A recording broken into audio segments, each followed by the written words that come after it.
We're gonna do a song that you never heard before. The volume.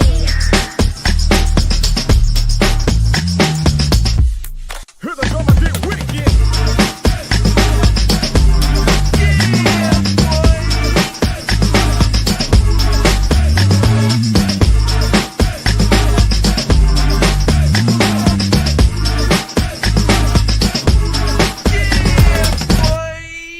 Here we go again. Hey, Kennedy, my brother from another mother. What's good?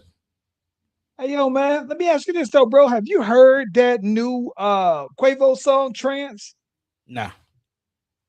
Okay, so listen, pretty cool song, but more than anything, you know, the thing that really tripped me out about it is that it is a Pharrell beat, though, bro. And I just thought about that. I say, yo, I know that with the Clips album and everything, right? Like I haven't seen Pharrell as active Mm-hmm. with hip hop in quite some time, though, man. So I had this conversation with Phil from the Rap Review Room because I was wondering if how his stuff would sound producing a whole album. But then now outside of that, I would wonder like what does the modern Pharrell hit would sound like though, right? Yeah. And I think that one thing that was pretty cool about it though, man, is that I listened to he's had a couple of them though, right? He got this one that came out. He had the one with Lil Baby. And these kind of all fit within the same field. And then of course he had the couple of Ti joints as well, though, man. The first Ti that came out was the banger. I think that the other one was that Mr. Him is the one. Mm-hmm. And that it's funny though, bro, because I was like, yo, I said I dig this not polished, but this modern Pharrell sound though, bro. Like these beats don't necessarily sound like the beats that were on the Clips album, but it kind of feels like it, but it kind of don't. So yeah, no, bro. I was just like I saw it popped up. I was listening to it before we hopped on. And I was like, yo, okay, for Pharrell is out here whipping up some stuff though, bro. We're cooking. That boy Pharrell is cooking. Pharrell has been cooking. Like I knew that he had been very heavily into the whole fashion thing though, bro. So I just wasn't sure, you know, how active he was gonna be on the music side. And so that's why the Clips album was one thing. Mm-hmm. But just kind of seeing this continuation of us, I was like, yo, you know what though, man? He out here though, bro. I'm thoroughly impressed though, man. That's what's up. Now I'm gonna have to check it out. I was listening to the new Buster album, and I got my opinions about that. It's like I understand the story because I guess before Jay Dilla passed, he had given Buster like over 300 beats, and so he's utilizing that production, and of course has got him on every song as far as like, you know, when they say who all's on the song, it says Busta Rhymes and Jay Dilla. But thus far, it does sound like an older album. Like, okay, you know what I'm saying? Like it just, I would love to hear Busta on some current beats. And I understand the sentimental value of it. And I think if you're a Busta fan, you'll probably appreciate the album. But like I said, it really, to me, it sounds pretty dated. You know what I'm saying? I don't hear anything yet. And I'm not far into the album, but I don't hear anything yet that's like, oh, that's the single or that's the standout. I think that the thing that I'm just that's for Buster. Buster to me seems like at this point the same thing that we judge Nicki Minaj on. Like, where is the banger? Like Busta Rhymes has the bangers. And I know that he could just rap, but I think that Busta Rhymes had the big videos, the big bangers and everything like that. And it's the same measure of stick that I think that if Missy came out with an album, right? It's like, all right, Missy, what I know you got the pen, that's cool, but what's the banger? And so I think that that's where for me, I was listening to the Buster, and I think that you're spot on. I think that what's funny to me though, man, is that I think that in order for Buster to have this resurgence, I think that Buster's gonna have to what the same idea that he had with Dilla and the album, I think that Busta probably needs to have kind of like how Nas had that period with Hit Boy, and it brought Nas back to the current generation. I think that these new generation people, rappers, listeners, don't appreciate Busta the way that we do. But I think that he also, outside of the old stuff, I mean, Busta hasn't given them anything in the last 15 years, I think, outside of older stuff for him to for these new people to really be like, oh, he did this particular one though, man. It's like, I don't know, man. I love seeing Buster still active, but I'm not gonna lie, man. I do want to see Buster with that banger that remind him. And this is where I was with you. That's a great segue because I would totally love to see Buster on these new Pharrell productions, though, bro. Yep. Or Zaytoven Be beat, or yes, I would love and listen and Buster. I would totally could see Buster on trap beats though, bro. Like on the right, it would be like a quirky sounding trap beat where it's a banger.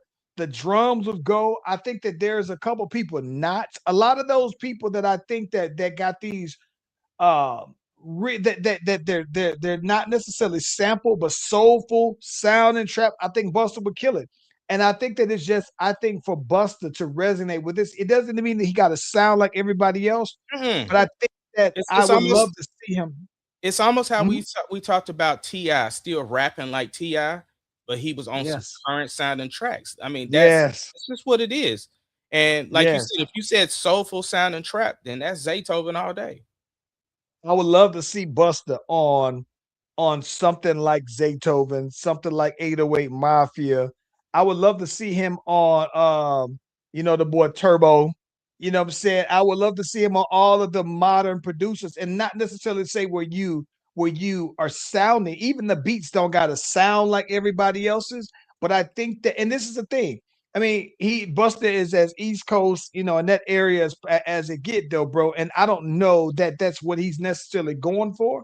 But I realistically think that the same way how Ti came back and his production sounded today, I think Buster could have the same resurgence though.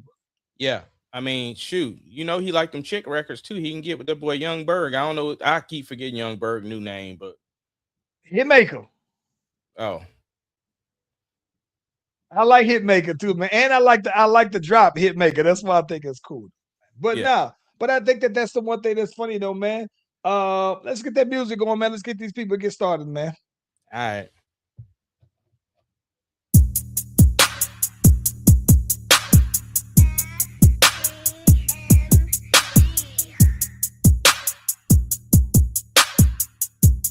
It doesn't matter what your name is. Slash Brothers Podcast, the greatest podcast of all time. The Slash Brothers Podcast, the greatest podcast. If you of all time. smell what the rock.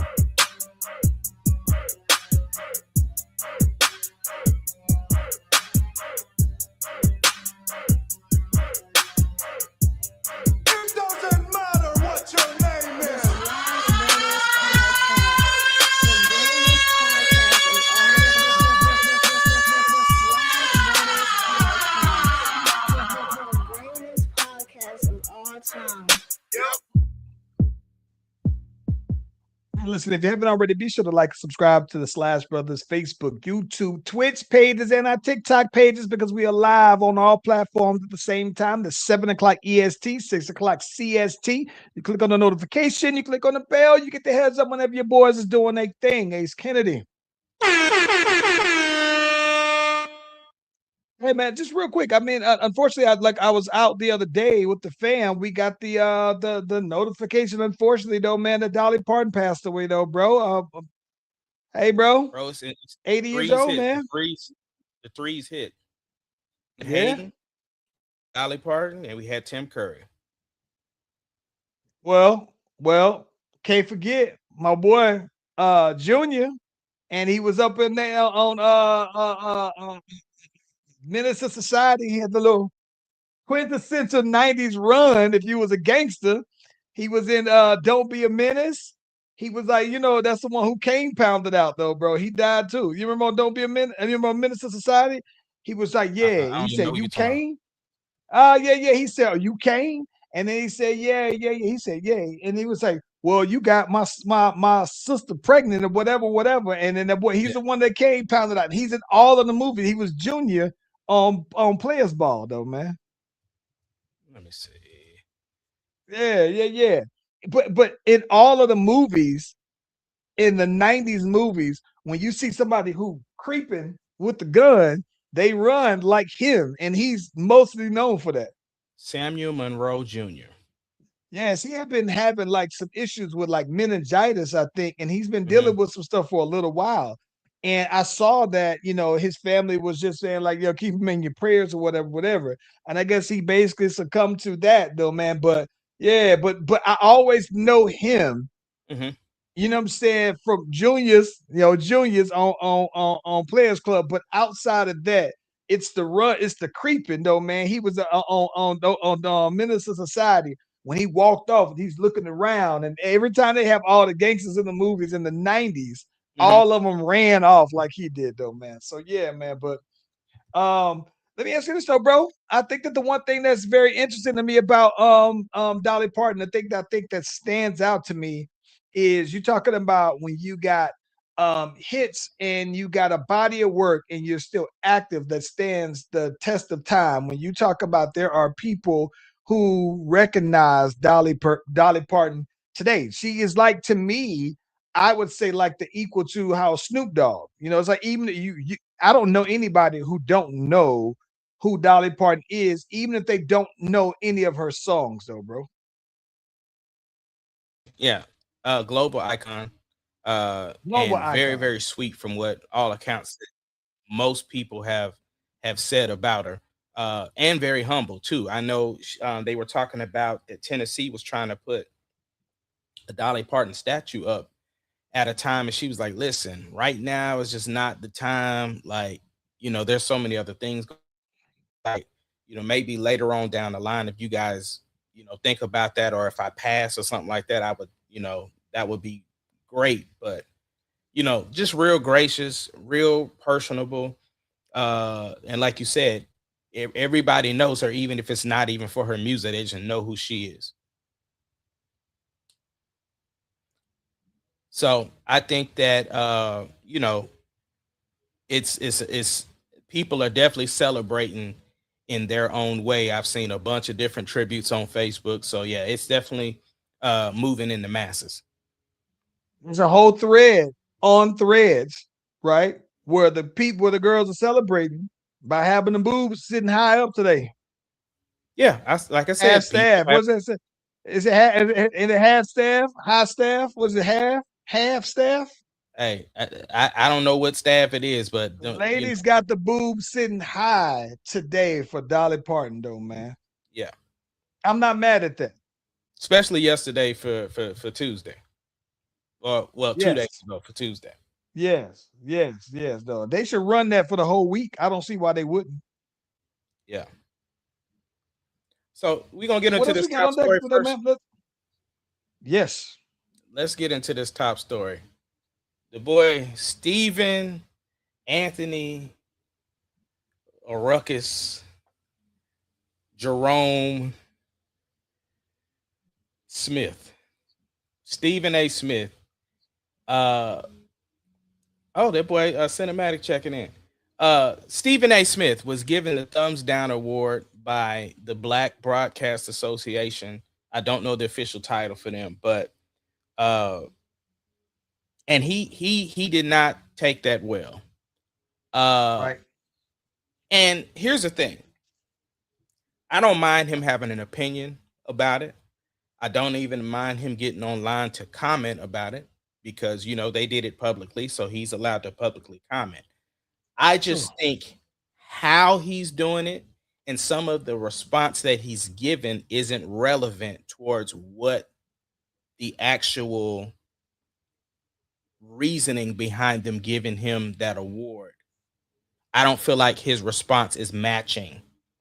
Right. I know everybody knew that Stephen A was going to run down his accolades And of course, he's getting ready to get inducted into the Broadcasting Hall of Fame very soon. There's a lot of different things, but I don't think Stephen A is listening to the crux of what everybody is focusing on. And what I also don't think was cool was who he went to have the conversation about his displeasure of them giving him the award. It doesn't help his case at all. But you've been hearing all the stories. You've been hearing everybody talk about it. What do you think about this whole Stephen A getting the thumbs down award? What is your take? And we can get into it. So they were giving him a thumbs down award because of his over the last little while, his opinions, his outtakes, him talking basically this in a very disparaging way, mainly about black women. Right. Mhm. That's the primary reason. Now, Stephen A is a member of them. The one thing I can appreciate is he didn't just go out there and just say, I'm done with y'all or whatever. He did stress the importance of it and appreciation of it, though, right? But I think that this is the part where I think that he is completely missing on it, right? So for one, right, you got all the smoke now with them, right? And they did reach out to him and they did say, from my understanding, that they offered the opportunity to have a formal sit down with them, formal conversation or whatever.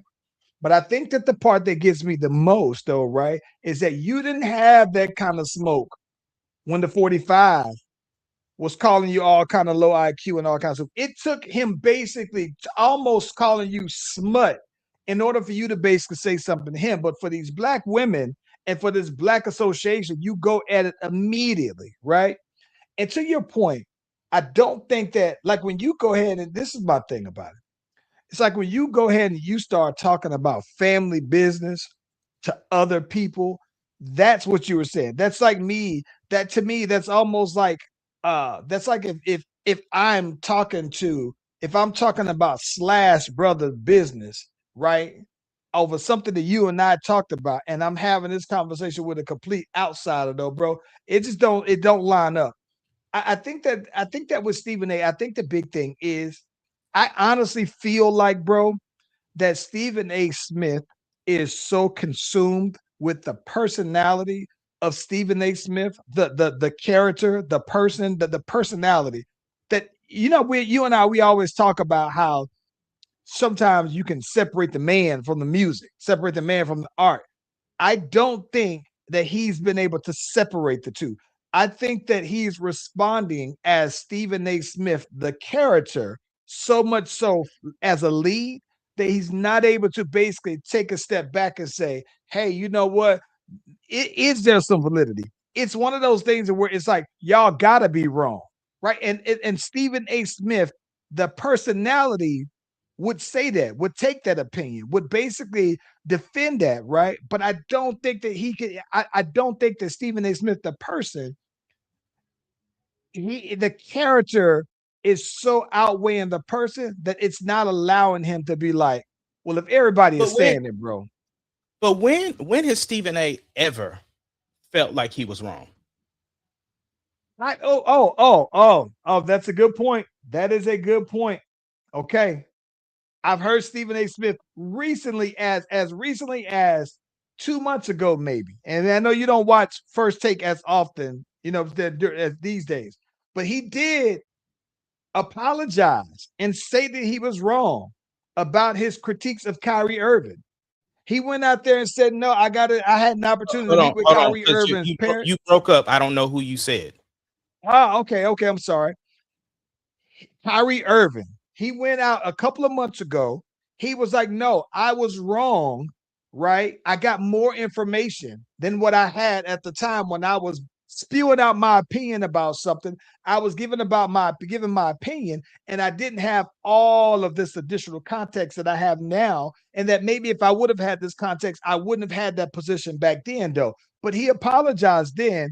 I think that he also and I was going to say Jaylen Brown, but I know that Kyrie, he apologized in hindsight for his original takes on Kyrie, given the new information, which I thought I can definitely commend him on that because that's the only time that I can think of. He for what he said. He's only taking blame for what he said because of lack of information. That's what I'm saying. He does a good job when he apologizes of still not quite taking accountability. And again, this is a different circumstance. I get it, but this is what I mean. Like when he apologized to Jasmine Crockett, right?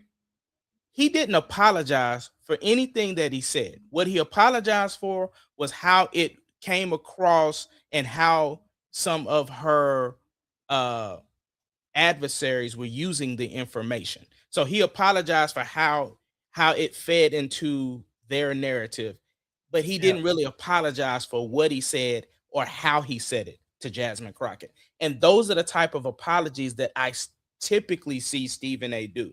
It's not like he like, listen, I was wrong, period. It's always I was wrong, but it's a caveat. The thing though, bro. There's nothing. The only thing that's worse than a backhanded compliment, where someone's complimenting you but slighting you at the same time, is the reverse of that. When someone's apologizing with the caveat, right? It's not like I would respect when someone says, "Well, I'm sorry you feel that way."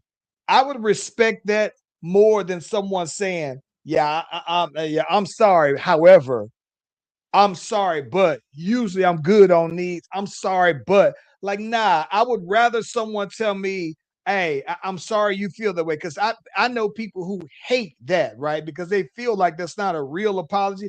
I Mhm. would rather that than for you to apologize and then you give me a caveat to your apology. It's like you're apologizing with an asterisk behind it.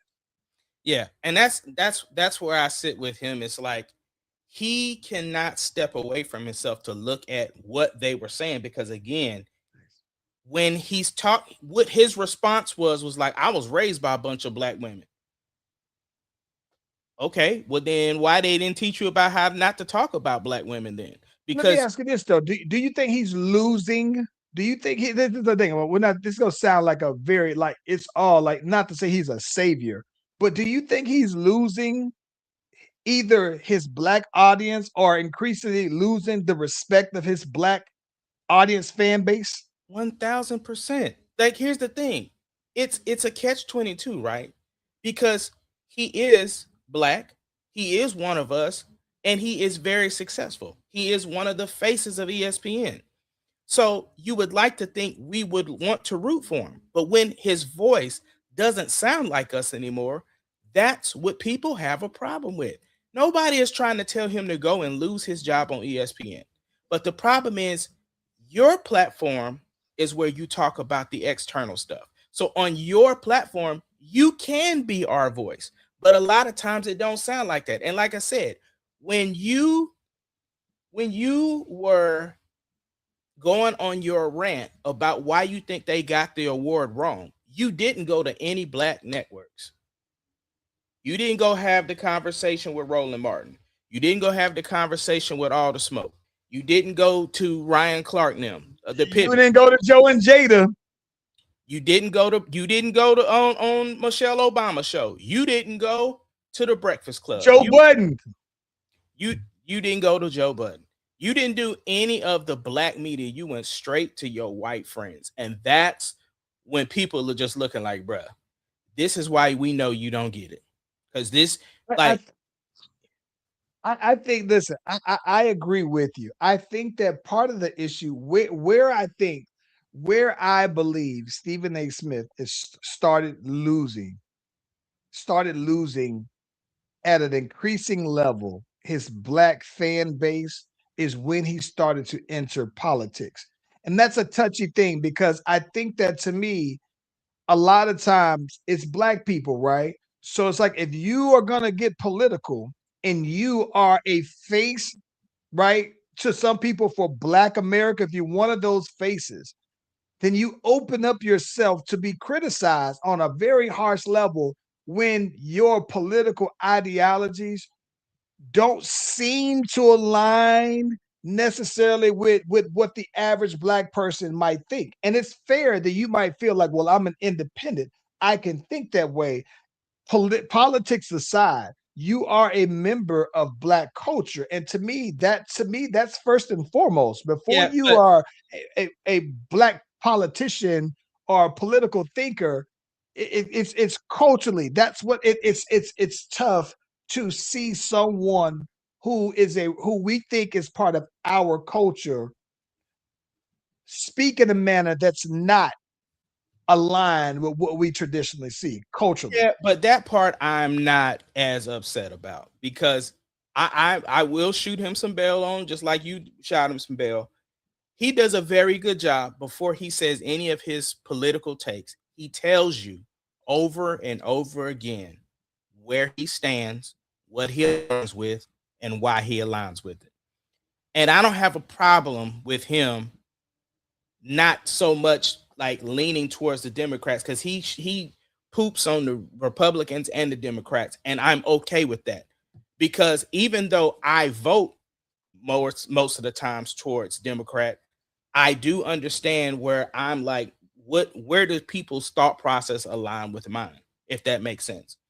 But it's just one of those things that, like you said, it did change though once he got into that political lane, partly for how he comes at certain people. He doesn't quite feel like an ally anymore. Facts. Facts. I think that for me, I'm with you. I do feel like my thought process, my ideology politically is more so in the middle. And even Mhm. if I thought it's more red than blue at times, though, right? The structure of the political system, right? It's still it does I can't ignore the fact that even though I'm somewhere in the middle, I can't ignore the fact that most Republicans, they don't look like me, right? But Democrat wise, there's more a true representation of me there, right? So Mhm. I can but when you lose thought of that, right? But then you still are part of Black culture and you want to stand down and you want to be, you want to stand 10 toes down on Black culture, but then you go there. I think it'd be one thing, it doesn't feel like he is critical of Democrats and Republicans, but it just feels like a little different when he does it for Democrats.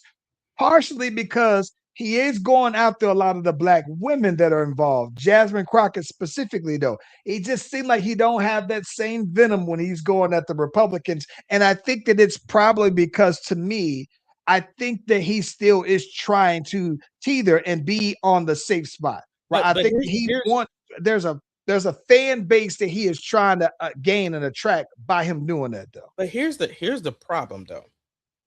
It's because this is a consistent theme throughout everything with Stephen A. Because Jamel Hill came at him because he says when these white anchors from the sports media world are coming at you, you don't clap back at them. Michelle Beadle, right? Beetle says she goes out of her way to make his life hell. Right.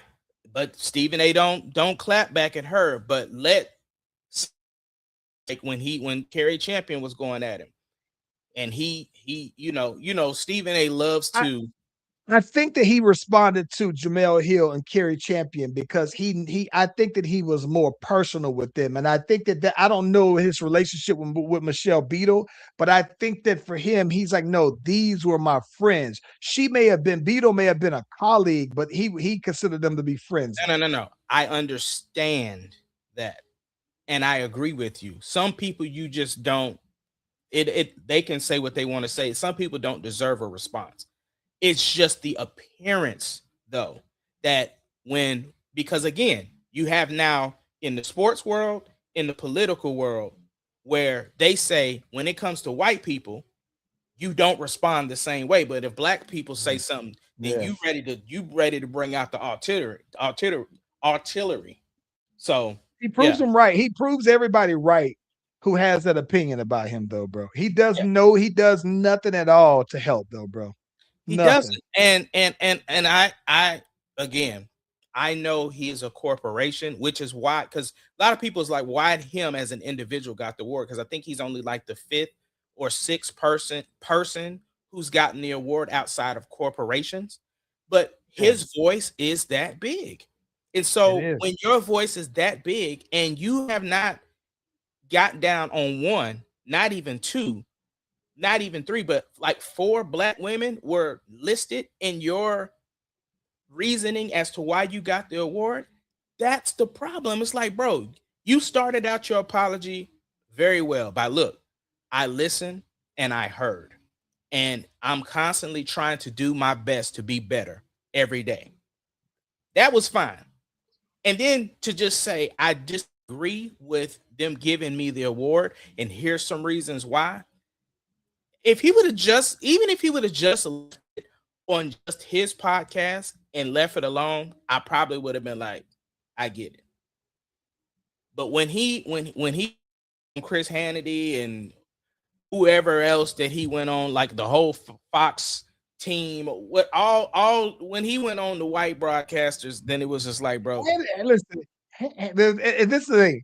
What makes it worse to me is Hannity is somebody who I just absolutely can't stand, bro. Like I just for some reason, like I'm like he's one of the people, man, in terms of television that I'm like literally disgusted at when I actually see him, though, bro. It's something about Hannity just rubs me the wrong way, though, bro.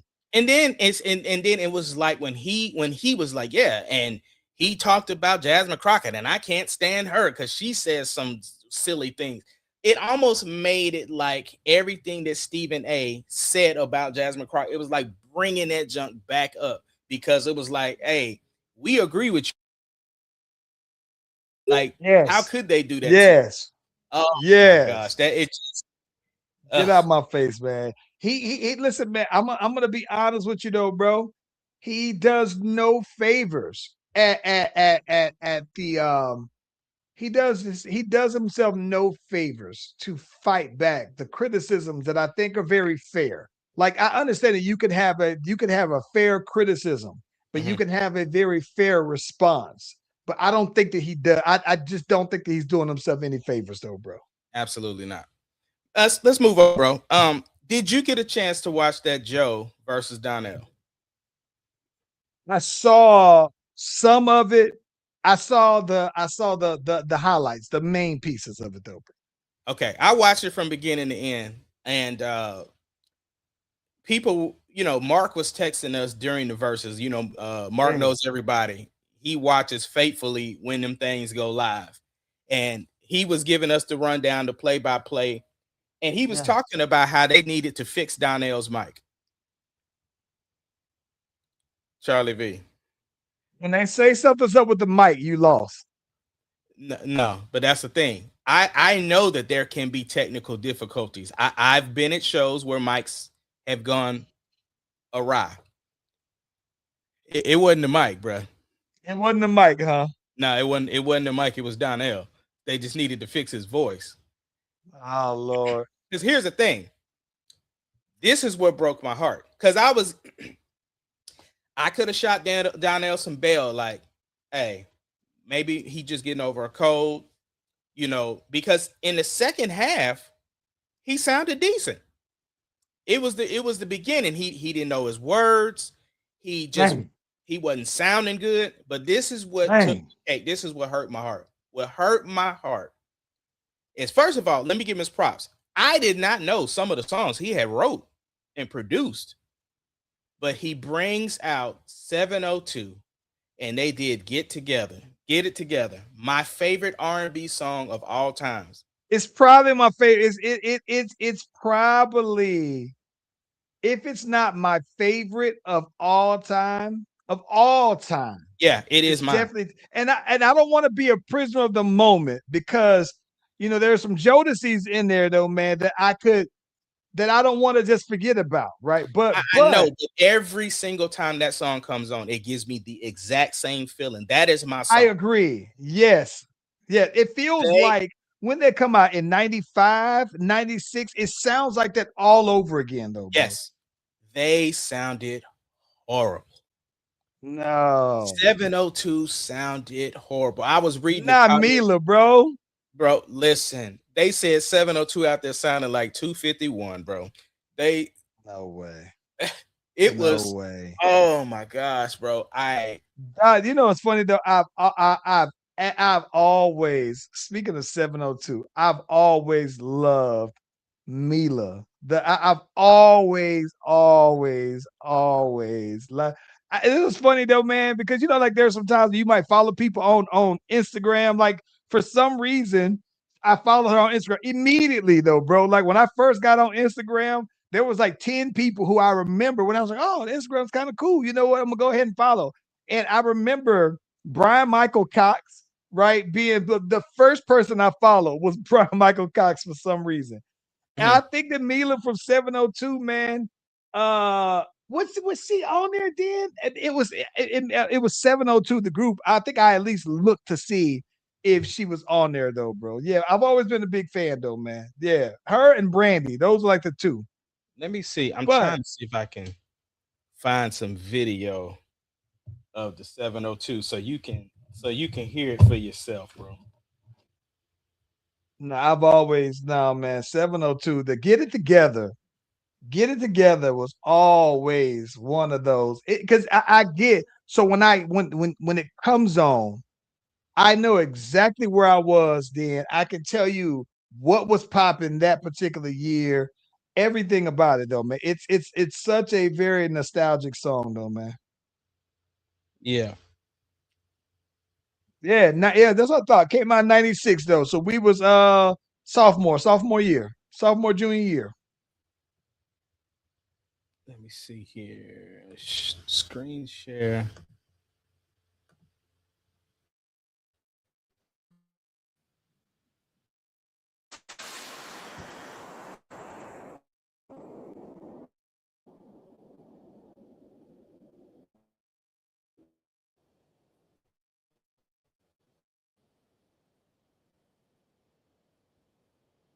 You don't know the pain that I feel. You taking my love for granted and you just wanna see it your way. Hey, hey, hey, it's about that time. I'm gonna tell you what's on my mind. Here with me. When all I need, I don't wanna say. I don't want to go. Can we get it together? Can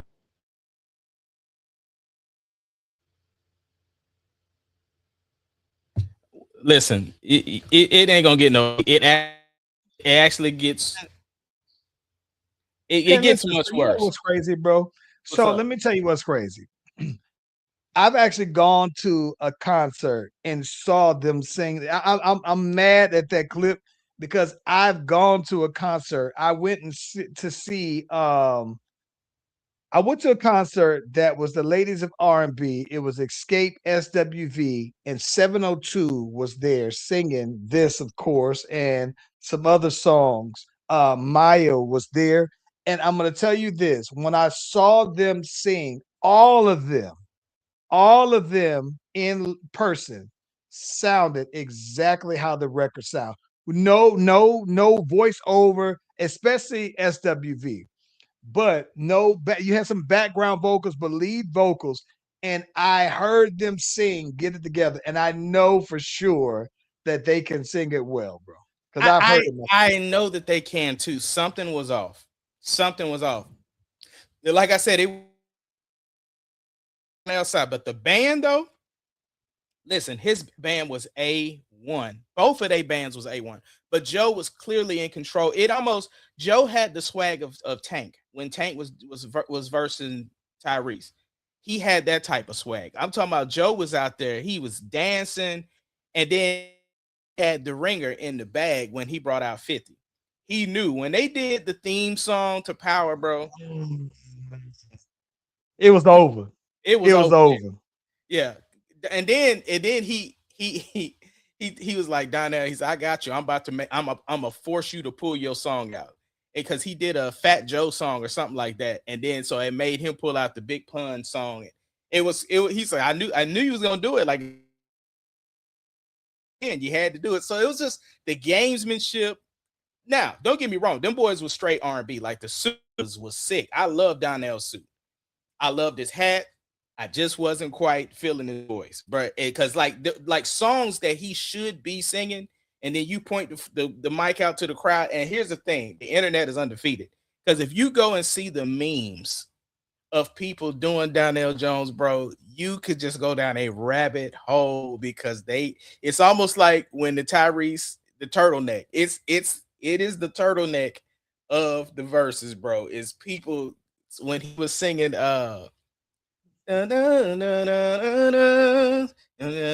love someone, you just don't Where I want to be. Yeah. When he sang that and he didn't know the words, bro, it was that everybody was like, oh. Here's my thing though, bro. Like that to me, that would be like Beyonce not knowing the words to Drunk in Love. That would be like to me, Vanilla Ice not knowing the words to Ice Ice Baby. Like, here's my thing. I'm not saying like you don't got I'm not gonna even say Beyonce. Beyonce got so many songs that are hits that I could understand if you just put on the spot and said sing it, she might be like, oh, let me get together. But there are certain people who are known for a handful of songs, so bro. And if you've been making a living performing those handful of songs, I don't have an issue. I'm gonna expect that you can sing unless you tell me that if I know your voice has been gone. But come on, man, like Patti LaBelle can get out there and still cut it.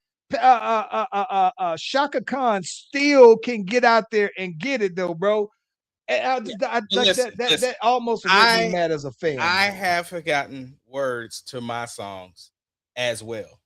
I have, so I understand. I'm not gonna lie. It has. I remember I performed at G Ball's release party. I forgot the words on mine, and he knew my words like more than I did. Though. But see, even like Snoop is like Snoop and the Brat. Snoop and the Brat have monitors with the words on it, so they can remember. That makes sense to me that Snoop Dogg would, because you think though, man, some of Snoop Dogg's songs that were hits, they were hits like in 94, 95. I can understand why he might not. And then you got that era where, depending on the song, right? It's been, you think about it, right? He had Lay Low, you know what I'm saying? And some of them other songs that came out, them was like the 2000s, so he might not perform them as much. So I can understand why Snoop Dogg might, but I think that at the end of the day, though, bro, when you got like 5 bangers, like, nah, bro, I'm gonna need you to know them 5, though, bro. I know they wrote songs from other people, but I'm gonna need your 5 because I know that he still there's the Legends of R&B tours, and I see all these guys get out there, and I love seeing that. You know what I'm saying? Like some of the older guys are still out there performing them hits, but bro, if you're known for 5 songs that I know that you perform regularly though, bro, I'm gonna need you to know them songs though, bro. Yeah, I feel you, because I mean, versus is an opportunity to boost streams, and it's an opportunity to get people to want to see your concert again. Because I'm sure Mario ate off of verses. I'm sure Joe. Because see, Joe is coming off of Tiny Desk, and now he has verses, and now all these other clips of him performing recently are coming out. Joe's stock going up right now. Wouldn't be mad if Joe came out with a new album though. At this point, they're like, I think that you gotta be. Listen. Okay, I think in R&B, writing down right now is the time. Like this is what I think is crazy though, right? I don't want to get too far away from it but we talked about verses, and T-Pain was on the verses, right? I saw an interview. I saw a clip of T-Pain posted where Pharrell called him on up. Again, Pharrell, full circle, right? Because Pharrell been hot now. And Pharrell was like, T-Pain, bro, you need to come out with an R&B album, though, bro. Right now is the time. And T-Pain is kind of like, I don't know, because T-Pain has been saying for years, even though he's independent, like music isn't paying as much as some of these other things that I got going on. And he might do touring and everything like that, but putting out new music like that isn't the thing. And so I think that what's funny about that is that Pharrell was telling him like, yo, This is the time. There's no other, like, you're in between albums. Beyonce isn't coming out with anything new probably for the rest of the year. Rihanna isn't coming up with anything. All of the Chris Brown and Usher, they're already put out projects. You got this window where you could basically go ahead and say, oh, well, let's put out something dope.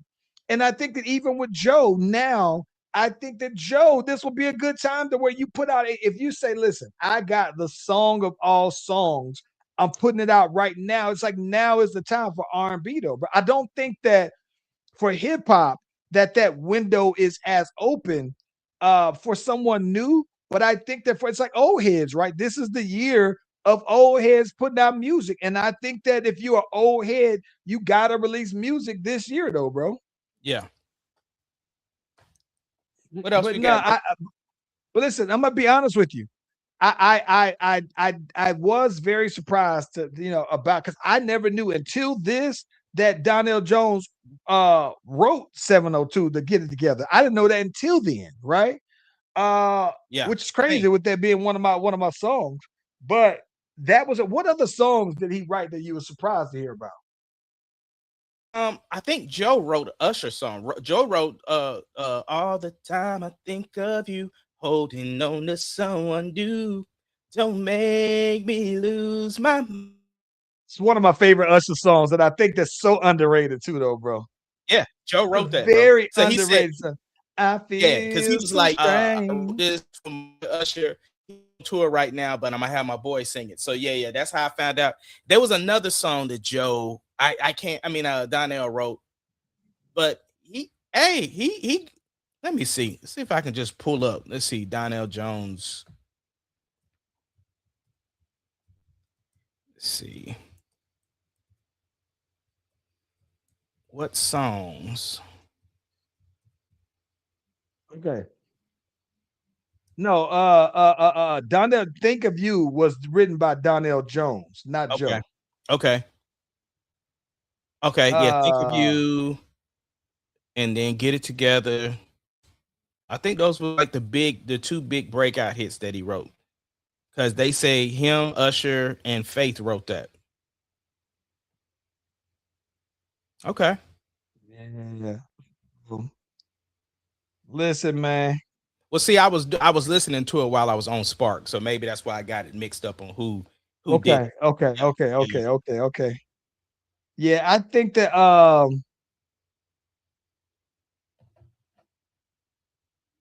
do you know the one song that I liked about him that I thought was that I thought was gonna be one of it's a quarter past three, girl. No, it's a quarter past two, girl. What you gonna do? Shawty got her eyes on me. I thought that was a cold, cold, cold song by him, though, man. yeah. But yeah, man. No, I think that it's I didn't know. I say that to say I didn't know that he would have that many joints to go with Joe like that, though, man. So that's where I was at with that, man. Yeah. Well, it was one of those Mario things too. Like even if it was a Joe song that wasn't necessarily as performed it well, he still just sounded good. You know what I mean? Yeah. I get you. I get you. Hey, Yeah. man, listen. Let's talk about the WNBA because the last time we got on, we were talking about the WNBA and they had all this kind of controversy and this not noise, but they've been in the news now and we talked about it. Like a lot of times, man, we said at least I said that for the WNBA, with this being their first season after their big new contracts and renegotiations and everything like that, though, man. I'm gonna be honest with you, man. I think that for them, the publicity that's came along with this particular season was second to none, though, right? In the chat comes into Enes Canter. We talked about him and Royce White, and they were talking about they want to go ahead and enter the WNBA, though, right? Enes Canter goes to a game for Chicago, though, man, and he makes his scene. He goes back and forth with one of the players, and they basically go ahead and get him out the arena, though. Hey, Skinny, tell me your thoughts, bro. What we doing? I don't blame that on Enes Canter. Honestly, that's a WNBA issue because the only reason he had the platform to do that was because the WNBA didn't address it when him and Royce came out and said they were going to do what they were going to do.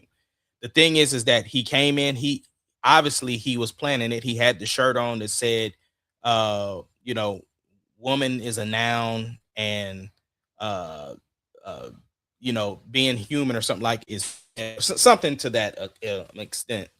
And so the WNBA could have easily not allowed him to come in with the shirt on, knowing that that was going to cause something. But you know, I get it. People can pay their money and get in, you know, but just as like when we go, I've been to WWE events, I've been to even the Thunder games. They will tell you at the door, you can't bring that in. You can't bring that in. You can't do that. You can't do that. So that's why I said it's a WNBA problem, because they are the ones that should have nipped that in the bud to begin with. But again, guess who benefits from it? The WNBA. Because they gonna talk crazy about Enes Canter, freedom. They gonna talk crazy about him, but it's still the WNBA that's getting the publicity. So is it a problem? Not really, because again, it's still that controversy. It's still keeping the name buzzing out there.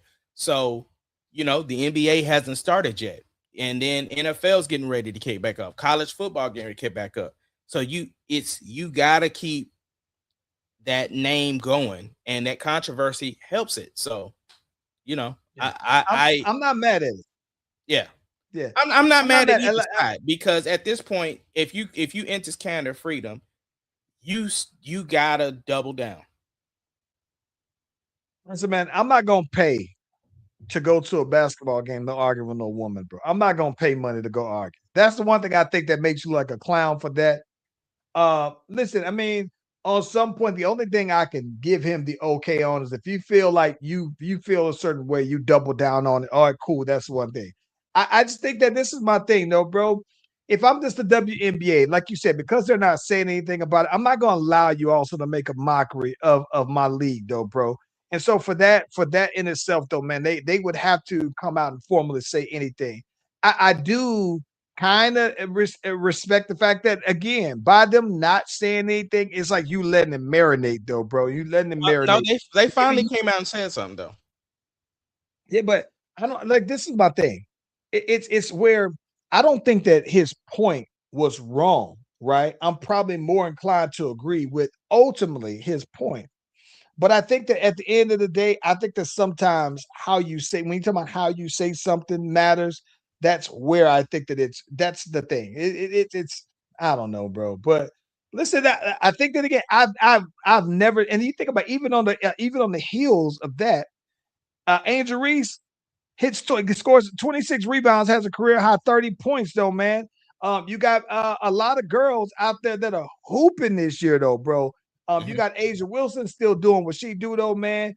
You got Nafisa Collins out there balling out there as well, though, man. You got a lot of girls that are hooping, and you got a lot of things that you got the WNBA has more motion this year then I mean, it's so many storylines, man, compelling storylines that go beyond just basketball. And I know that at some point, man, maybe the women want to just say, let's just keep it basketball. But I'm gonna be honest with you, though, man. As a consumer and as a casual fan of the WNBA, though, man, the extra stories to me help sell the league to me, though, bro. So I'm not mad at it, though, man. It does keep me intrigued, though, bro. Yeah, I'm not mad at it either, and I think that you know you're gonna have people who are just. I'm grateful that they do have some pure fans, but unfortunately, it still just hasn't caught like that yet. You know what I'm saying? And so because of that, this does help, because it's like you said, what's gonna happen next? What's gonna happen next, though, bro? What's gonna happen next? Let me ask you this though, man. Did you see the recent Druski skit though, bro? The last one I saw was him doing the CTE. Okay, listen. For one, Druski's quality though, bro, is starting to get A1. A1 on the qualities. His stuff is looking cinematic now. His stuff looks like he is not cutting back on production, right? It is there. But listen, though, bro.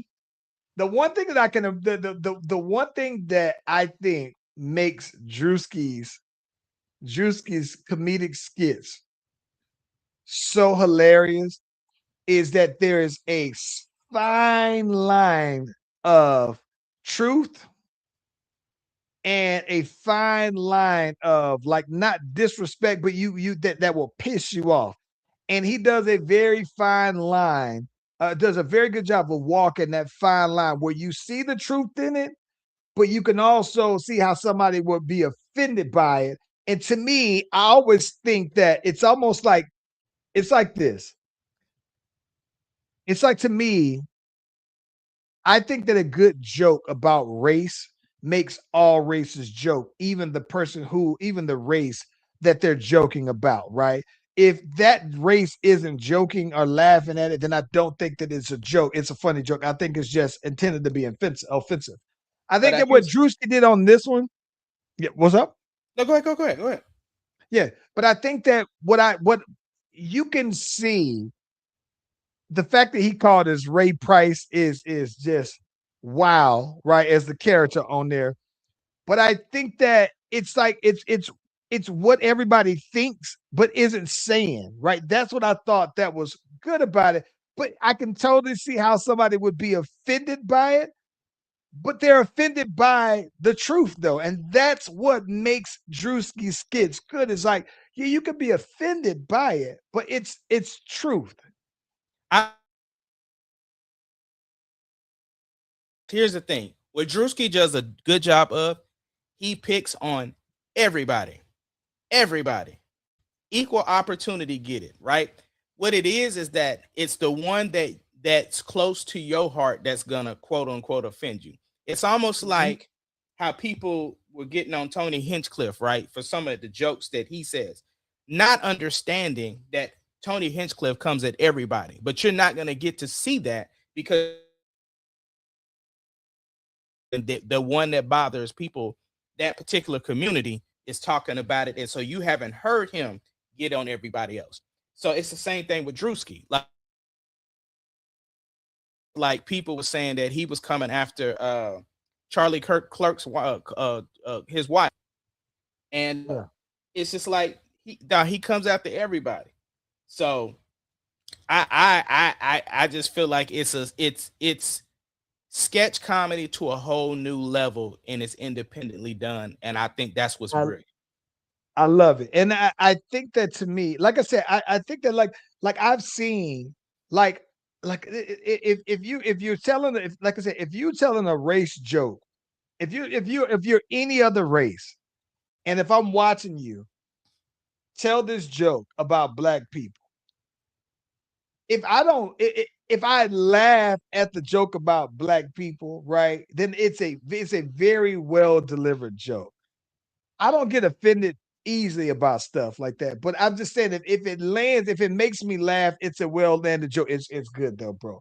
I think that that's the one thing that I've seen about Drewski though, bro, is that on almost all of his, it's like it hit home because you either know someone, the people that he's making fun of know someone, but there's a lot of truth in what he actually says, and the truth could very well be that no, people really think this, or that people have really seen this though, bro. But this one right here though, bro, I thought that was the first thing I thought. I said, "Hey, this boy did not skip out on production quality on this because this thing is like a movie though, bro. Yeah, Cold though, bro. I love that.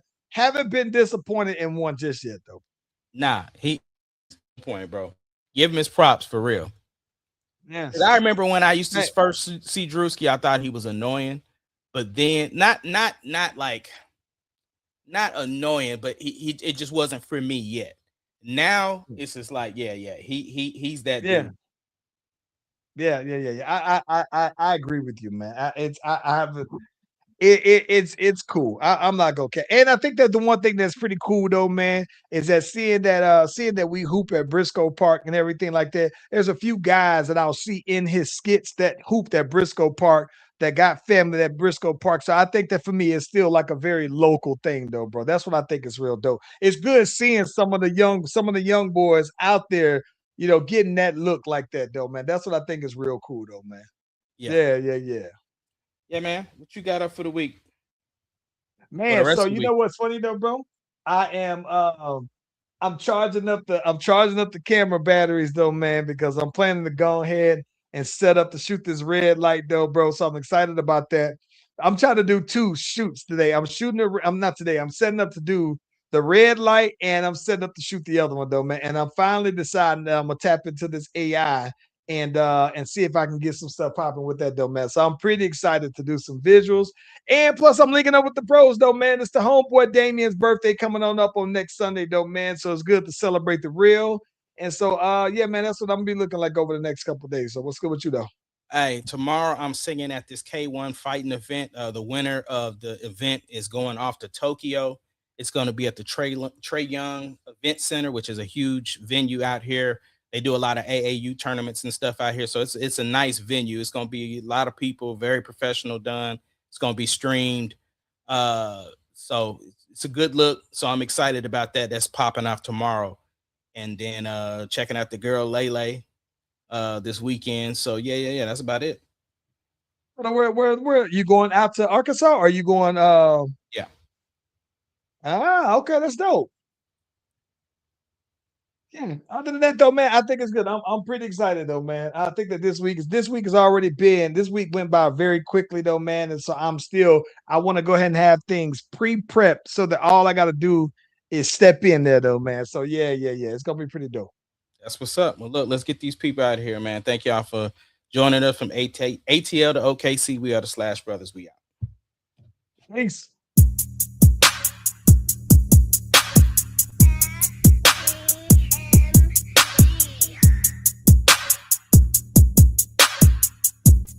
It doesn't matter what your name is. The Slash Brothers Podcast, the greatest podcast of all time. The Slash Brothers Podcast, the greatest podcast. Can you dig it, sucker?